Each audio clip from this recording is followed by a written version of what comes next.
याद है कुछ दिन पहले सुधरे हुए बच्चे की बात करी थी जो एकदम सुधर चुका था। अब उस सुधरे बच्चे का भाई आज हमारे पास Asus TUF A15 RTX 3050 वाला। अब बहुत लोग कंफ्यूज हो रखे थे कि RTX 3050 दे दिया लेकिन प्रोसेसर इसमें Ryzen 7 4000 सीरीज वाला है, तो क्या ये लेना चाहिए या नहीं लेना चाहिए, बहुत सारे सवाल है। तो तुम्हारे सारे सवालों के जवाब इस वीडियो मिल जाएंगे। और सवालों से ज्यादा इंस्टाग्राम पे इसकी स्टोरी डाली थी, बहुत सारे सवाल तुमने पूछे, तो वो वाले सवाल जो स्पेसिफिक है वो तो जवाब दूंगा ही दूंगा। इस वीडियो में पूरी स्क्रिप्ट तैयार है। और देहरादून उत्तराखंड से देख रहे हो तो ये पार्ट तुम्हारे लिए, बाकी लोग फटाफट आगे पहुंच जाओ। तो ये लैपटॉप में प्रोवाइड किया लैपटॉप स्टोर देहरादून। तो अगर आप देहरादून या उत्तराखंड में रहते हो और आपको गेमिंग लैपटॉप चाहिए या कोई specific business laptop, economic laptop कुछ भी चाहिए, तो आपको पता होगा computer market capital trade centre है, उसके अंदर एक बेस्ट शॉप बताता हूं लैपटॉप्स के लिए, लैपटॉप स्टोर। और यहाँ पे आपको सारे लैपटॉप्स बेस्ट प्राइस में मिलेंगे। तो कोई भी लैपटॉप परचेज करना या कोई भी इंफॉर्मेशन चाहिए, डिस्क्रिप्शन में कॉन्टैक्ट नंबर है, कॉल करो, व्हाट्सएप करो, मेरा रेफरेंस दे देना, थोड़ा हो सकता है डिस्काउंट वगैरह मिल जाए। तो डब्बे पे खास कुछ नजर मारने की जरूरत नहीं है क्योंकि करंट जनरेशन का दूसरा टफ है। तो फटाफट से अनबॉक्स कर लेते हैं।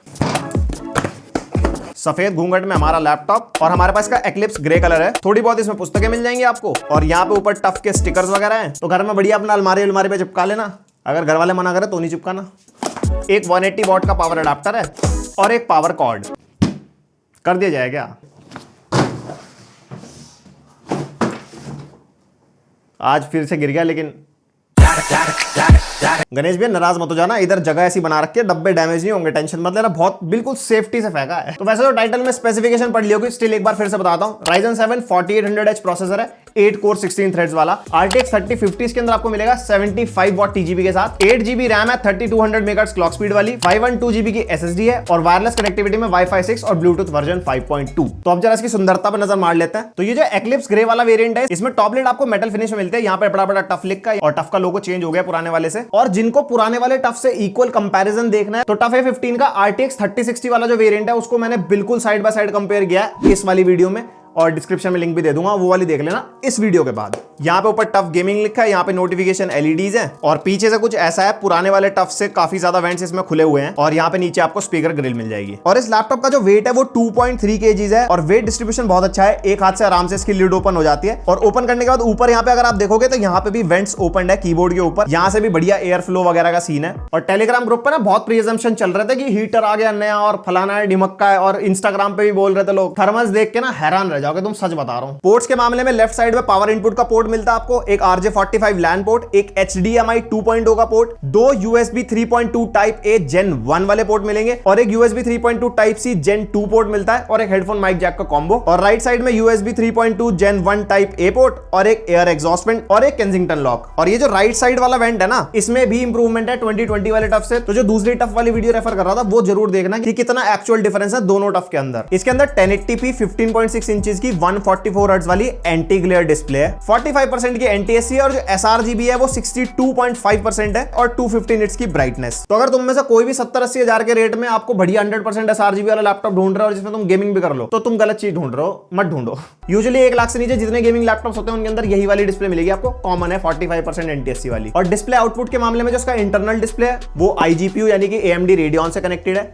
HDMI से अगर आप आउटपुट लोगे वो भी इसके iGPU से कनेक्टेड है, बट अगर आप टाइप C के थ्रू डिस्प्ले आउटपुट लोगे तो उसके अंदर आपको RTX 3050 से कनेक्टेड मिलेगा। और कुछ लोगों को ना कंफ्यूजन है और वो अनसंड कमेंट करते हैं भाई नीचे वीडियो के कि डिस्प्ले कनेक्टेड और तुझे नॉलेज नहीं है फलाना निमक्का। इस टॉपिक पे जेरेडस्टेक भैया ने वीडियो बना रखी है, डिस्क्रिप्शन में लिंक दे दूंगा, उसमें देख लेना कि क्या एनवीडिया ऑप्टिमस होता है, क्या बैटरी सेविंग होती है और क्यों ये सब दिया जाता है। अब कोई इस मामले में अनसंड कमेंट मत करना, पहले नॉलेज प्राप्त कर लो। और ट्रैक पैड का साइज मेरे को ठीक लगा, नीचे 2 डेडिकेटेड क्लिक्स दिए हैं और यूज करने में ऐसा कोई प्रॉब्लम नहीं हुई। फुल साइज का आपको इसके अंदर कीबोर्ड मिलता है, नंपैड इंक्लूडेड, और RGB कीबोर्ड है। इसकी RGB आप कस्टमाइज कर सकते हो इसके आर्मरी क्रिएट सॉफ्टवेयर में जाके। और अगर आपको RGB on the go control करनी है तो FN प्लस लेफ्ट एरो और राइट एरो की को दबाओगे तो इसके RGB इफेक्ट्स चेंज होंगे। और अगर ब्राइटनेस कम ज्यादा करनी है तो अप एरो की और डाउन एरो की से आप इसकी ब्राइटनेस भी चेंज कर सकते हो। और कीबोर्ड का जो फीडबैक है वो भी काफी अच्छा है, की टैप्स वगैरह काफी अच्छे हैं, यूज करने में ऐसा कोई प्रॉब्लम नहीं है। और RGB देख के तो अलग ही मजा आता है। आर्मरी ग्रेड सॉफ्टवेयर की बात हो रही है तो आर्मरी ग्रेड सॉफ्टवेयर दिखाता हूं एक बार आपको। तो जब आप आर्मरी ग्रेड सॉफ्टवेयर खोलोगे तो कुछ ऐसा इंटरफेस आएगा, यहाँ पे आपके सारे स्टैट्स दिखा रहा है, यहाँ पे मेमोरी स्टैट्स हो गए, यहाँ पे फैन स्पीड वगैरह है और विंडोज की लॉक करनी हो और पैनल पावर सेवर है। तो पैनल पावर सेवर का क्या सीन है, जैसे आप चार्जिंग से हटाओगे 60 हर्ट्ज पे आ जाता है ऑटोमेटिकली, आपको मैनुअली करने की जरूरत नहीं है। और ये ऑप्शन 2021 वाले वेरिएंट में ही है। और यहाँ पे आपको iGPU मोड मिलता है। iGPU मोड के अंदर क्या होता है कि अगर आप iGPU मोड को ऑन कर देते हो तो आपका जो एक्सटर्नल GPU है RTX 3050 वो बिल्कुल बंद हो जाता है और लैपटॉप टोटली CPU पे चलता है। ये बैटरी सेविंग के लिए ऑप्शन डाला जाता है। और हाँ, कोई मक स्विच नहीं है, मक स्विच का ऑप्शन अभी तक बजट वाले लैपटॉप में सिर्फ लीजियन में मैंने देखा है, उसके अलावा किसी में नहीं देखा। बाकी आपको कीबोर्ड लाइट लाइट के ऑप्शंस मिल जाएंगे और ये गेम विजुअल्स हैं जो आप अपने हिसाब से चेंज कर सकते हो, स्क्रीन के कलर वलर चेंज हो जाते हैं। बाकी और काफी सारे फीचर्स हैं वो आप जब यूज करोगे तो पता लग जाएगा, मतलब अच्छी एप्लीकेशन। अब इस लैपटॉप का बहुत ही तारीफ करने वाला पार्ट है बैटरी। इसके अंदर 90 वॉट आवर की बैटरी है, फुल साइज वाली बैटरी है, कोई एचडीडी स्लॉट नहीं मिलता आपको इसके अंदर। मैंने बैटरी टेस्ट करने के लिए इसको 60 हर्ट्ज पे रखा था, आई जीपीयू मोड ऑन नहीं करा था, यानी कि जो हमारा जीपीयू है वो भी चल रहा था और प्रॉपर लैपटॉप को 50% ब्राइटनेस पे यूज किया था और कीबोर्ड बैकलाइट ऑफ। उसके अंदर मेरे को 4.5 से लेके 5 घंटे का बैकअप मिल गया था, जो कि गेमिंग लैपटॉप के हिसाब से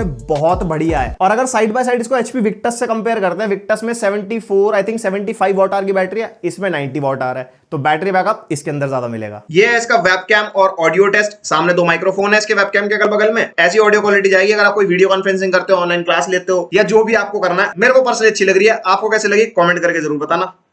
तो एक साउंड सैंपल सुन लो।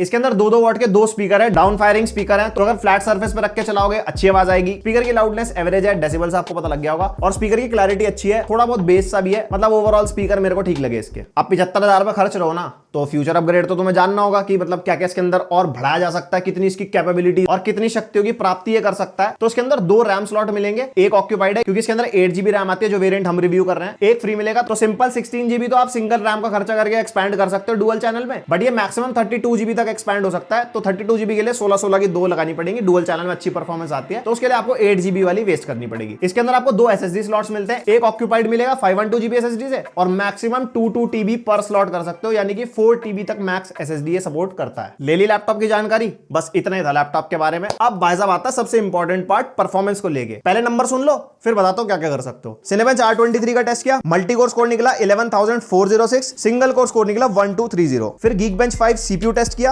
मल्टी कोर 4640, सिंगल कोर 1111, और उसके बाद 3D Mark time spy test किया, टोटल स्कोर 5115 निकल गया। 5000 से ऊपर होता है तो बढ़िया होता है। 4965 ग्राफिक्स और 6179 CPU। अब तुम में से कुछ लोग सोचते हो जब सीधा परफॉर्मेंस ही बतानी होती है तो नंबर क्यों गिनवाता है। ये नंबर्स उनके लिए अगर दूसरे लैपटॉप से कंपेयर करना है तो आप दूसरे रिव्यूज देख के नंबर कंपेयर करके अच्छा बुरा पहचान सकते हो, हायर इज बेटर। सबसे पहले बात करते हैं 3D रेंडरिंग, आर्किटेक्चर, मॉडलिंग वगैरह के लिए। तो एट फर्स्ट प्लेस मैं कहूंगा 16 GB रैम करवा लेना, क्योंकि ये 8 GB के साथ आता है, इंस्टेंटली 16 GB रैम करवा लेना फॉर बेटर परफॉर्मेंस। फिर आते हैं हमारे स्टूडेंट्स वगैरह, कोडिंग और कॉलेज वर्क के लिए ना आंख बंद करके ले लो, Ryzen 7 8 कोर वाला प्रोसेसर है, किसी चीज में 1% भी दिक्कत नहीं आने वाली। फिर आते हैं हमारे क्रिएटर्स लोग, फोटो और वीडियो एडिटिंग वाले। फोटो एडिटिंग तो जितनी मर्जी जैसे मर्जी कर लो, कोई टेंशन नहीं है, बढ़िया प्रोसेसर है। और वीडियो एडिटिंग में आप 1080p और 4K दोनों कर सकते हो। 4K में मैं कहूंगा 16 GB रैम करवा लेना, क्योंकि जैसे आप ज्यादा लेयर्स ऐड करोगे 4K फुटेज के साथ तो थोड़ा बहुत लैग आपको मिल सकता है, वरना 1080p जैसी मर्जी करो। 4K भी अगर बताऊं तो अपर मीडियम लेवल तक हो जाएगी, मतलब जैसी वीडियोस मेरी तुम देखते हो ना ऐसी वाली 4K आप कर सकते हो उसमें एडिट, बट बहुत ज्यादा एडवांस होती है, उसमें दिक्कत हो सकती है। और वीडियो एडिटिंग के लिए मैं इतना कंफर्म क्यों हूं, क्योंकि मैं भी A15 यूज कर रहा हूं सेम प्रोसेसर के साथ, बस उसके अंदर RTX 2060 है, तो मुझे पता है कि प्रोडक्टिविटी में कैसी परफॉर्मेंस देता है CPU। और एक छोटा सा सवाल बहुत लोगों की तरफ से आता है, एक्सपोर्टिंग टाइम दिखा दिया करो वीडियोस का, 4K फुटेज का और 1080p फुटेज का। मैं पर्सनली बताऊं, मैं क्या देखता हूं कि कितना स्मूदर एक्सपीरियंस है एडिटिंग करने में। एक्सपोर्टिंग में क्या, अगर आप 2-2.5-3 घंटे की एडिटिंग करते हो ना, उसके बाद बंदे की हिम्मत नहीं होती कि फटाफट एक्सपोर्ट हो और मैं इसके अंदर आगे काम करूं,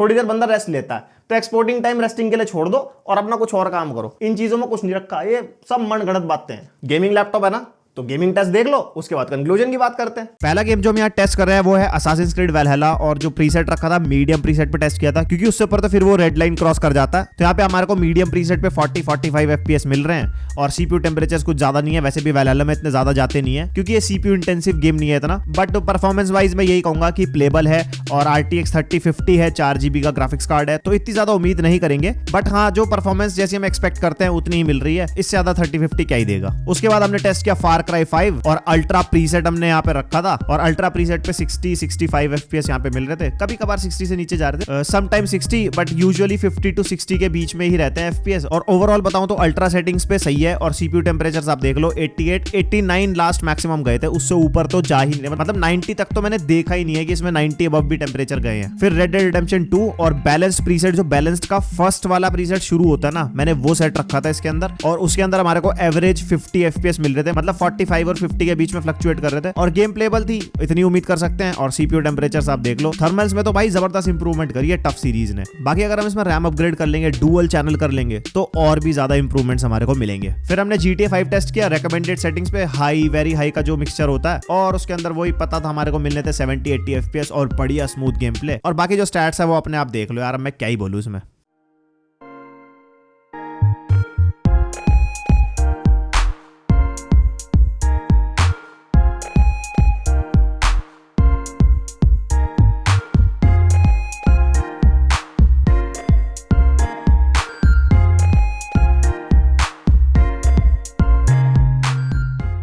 फिर हमने COD वॉरजोन खेला रेकमेंडेड सेटिंग्स पे। रेकमेंडेड सेटिंग्स में वही हाई और मीडियम का मिक्सचर हो जाता है अपने हिसाब से, मतलब जैसा GPU होता है वो सेटिंग्स उठा लेता है। और वॉरजोन में थोड़ी सी डिसअपॉइंटमेंट हुई मेरे को ना कि 50-60 FPS के अराउंड हमारे को मिल रहे थे यहाँ पे, और 60 प्लस मैं एक्सपेक्ट कर रहा था। फिर मुझे लगा कुछ सर्वर का इशू ना हो, फिर मैंने कंफर्म करने के लिए ना अपने RTX 2060 में खेल के देखा, जो मेरा टफ है ना Ryzen 7 वाला, तो उसके अंदर भी कुछ ऐसी परफॉर्मेंस आ रही थी, मतलब 60 अराउंड FPS मिल रहे थे, कभी कभी 60 से नीचे। तो फिर मुझे लगा कुछ सर्वर का इशू है, तो इस रिजल्ट पे रिलाई मत करना। फिर मैंने इसके अंदर DLSS ऑन करके भी टेस्टिंग करी, और DLSS ऑन करने पे भी सेम ही परफॉर्मेंस आ रही थी। फिर तो मुझे बिल्कुल ही कंफर्म हो गया था कि कुछ सर्वर का इशू है, कि मतलब एग्जैक्ट रिलाई नहीं कर सकते इसके रिजल्ट के ऊपर। मतलब 1650 वाले लैपटॉप भी मैंने टेस्ट किया है, 70 प्लस FPS आ जाते हैं, तो इसके अंदर भी आराम से 70 प्लस FPS आएंगे, पर अभी नहीं आ रहे, मतलब नहीं आ रहे, मैं क्या कर सकता हूँ। फिर हमने टेस्ट किया वैलोरेंट, और हाई सेटिंग्स रखी थी, सब कुछ हाई पे, वही 90 100 प्लस FPS मिल रहे थे। और CPU टेम्परेचर देख लो, पूरी बर्फ पड़ रखी है लैपटॉप में। और आज रूम टेम्परेचर आप देख रहे हो 28 to 30 डिग्रीज रूम टेम्परेचर है मेरा, और यूजुअली पुराने लैपटॉप जितने टेस्ट करे थे उसमें 25 26 27 था, और अब तक का सबसे कम टेम्परेचर वाला लैपटॉप रिव्यू कर रहा हूँ, मतलब जो करंट जनरेशन है 2021 वाली। तो भाई मैं तो लिटरली इंप्रेस हुआ हूँ इस लैपटॉप से। तो ऐसी कोई कंफ्यूजन वाली बात नहीं है, अगर कैजुअल गेमिंग करनी है ना और 70-80 हजार का बजट है, तो इससे बेस्ट ऑप्शन मार्केट में कोई नहीं है। तुम कहोगे RTX वाला कार्ड है, कोई DLSS कब दिखाओगे, तो साइबरपंक टेस्ट किया हमने। साइबरपंक को पहले मीडियम सेटिंग्स पे टेस्ट किया। मीडियम सेटिंग्स पे भाई हमारे को 30 एवरेज FPS मिल रहे थे, वही 1650 टाइप की परफॉर्मेंस देता ही है। उसके बाद मैंने DLSS को ऑटो पे कर दिया था, तो थोड़ा सा बूस्ट मिला था FPS में, थोड़ा सा गेम प्ले स्मूथ हो गया था, 35 प्लस FPS रहने लग गए थे। तो DLSS से आपको थोड़ा बहुत फायदा मिलेगा, RTX कार्ड है क्योंकि। और जिसको ये डाउट है ना रे ट्रेसिंग के मजे ले लेंगे RTX 3050 में, तो भाई वो सब भूल जाओ। रे ट्रेसिंग ऑन करके साइबरपंक खेला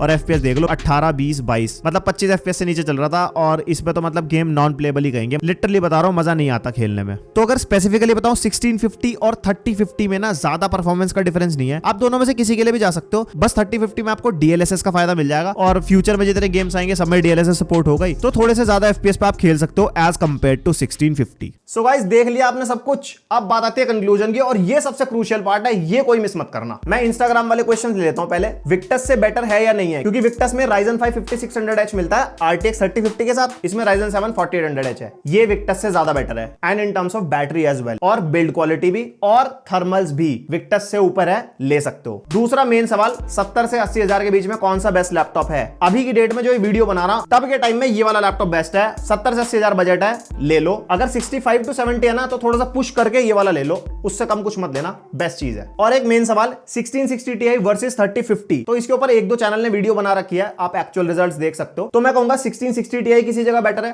किसी जगह 3050 बेटर है। 3050 के अंदर आपको ज्यादा CUDA कोर्स मिल जाएंगे, और 1660 Ti के अंदर आपको ज्यादा VRAM मिल जाएगी, और 3050 के अंदर आपको DLSS का फायदा मिल जाएगा, और रे ट्रेसिंग का भी थोड़ा बहुत, जो आपको 1660 Ti में नहीं मिलेगा। तो मैं पर्सनली कहूं गो फॉर 3050, वरना अगर आप कैजुअल गेमर हो तो दोनों में से कोई भी ले सकते हो। गेमिंग में आपने थर्मल्स देख लिए, इसके थर्मल सेम नाइट्रो जैसे हैं, और किसी किसी जगह तो नाइट्रो से भी अच्छा परफॉर्म कर रहा था। तो अगर नाइट्रो से भी कंपेयर करते हैं ना, जो 3050 वाला नाइट्रो है Ryzen 5 5600H वाला, तब भी मैं कहूंगा ये वाला लैपटॉप लो। तो तुम वेट कर रहे हो कि कोई कमी बताऊंगा? अबे 75,000 रुपए में और क्या लोगे? कंपनी की जान लोगे क्या? इतना तगड़ा लैपटॉप निकाल दिया। लास्ट टाइम जैसे लीजन के पीछे भागा दौड़ी हो रही थी ना, जब तक लीजन के 3050 और Ryzen 5 Ryzen 7 वाले वेरिएंट नहीं आते, तब तक भाई लोग इसके पीछे ही भागेंगे, और ये तुम्हारे को हमेशा आउट ऑफ स्टॉक मिलेगा, पक्की बात बता रहा हूं। अगर लेना है डिस्क्रिप्शन में लिंक है, अभी बाय कर लो, फिर मुझे मत कहना भैया मिल नहीं रहा। तो आज की वीडियो के लिए बस इतना ही था। अगर ऐसी टेक रिव्यूज देखने हैं लैपटॉप्स, गेमिंग पेरिफेरल्स और गेमिंग गैजेट्स के, तो सब्सक्राइब कर दो चैनल को, बेल आइकन पे ऑल कर दो। हम मिलते हैं नेक्स्ट बढ़िया इंटरेस्टिंग वीडियो में, तब तक के लिए बाय।